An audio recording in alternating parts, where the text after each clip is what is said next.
Now that the holidays are over and Canadians are back to work, I believe this is a perfect time for all of us to sit back and reflect on all the hard work done by our members of Parliament. No, actually, what I meant to say is it's the perfect time to reflect on the fact that for members of Parliament, Christmas vacation begins on December 16th and extends all the way to January 31.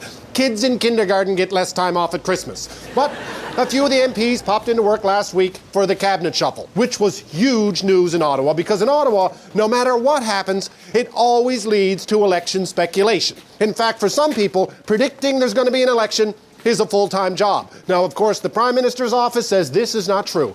The only reason there was a shuffle was because there was a gaping hole in cabinet.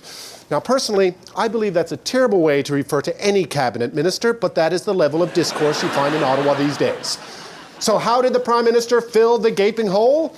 He inserted Peter Kent, which sounds more fun than it is. This is a government that has had 5 environment ministers in 5 years. Having the Prime Minister make you the Environment Minister is a bit like getting a bad result on your CAT scan. And the Prime Minister also made Julian Fantino the new minister in charge of senior citizens. Now, to be fair, he brings a lot of experience to this file. For example, Fantino knows when dealing with the old folks, you want to dial the taser down a notch or two.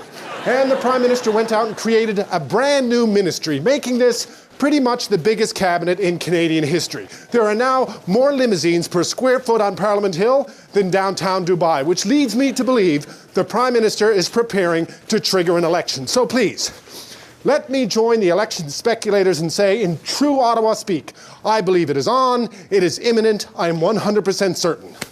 But I could be wrong.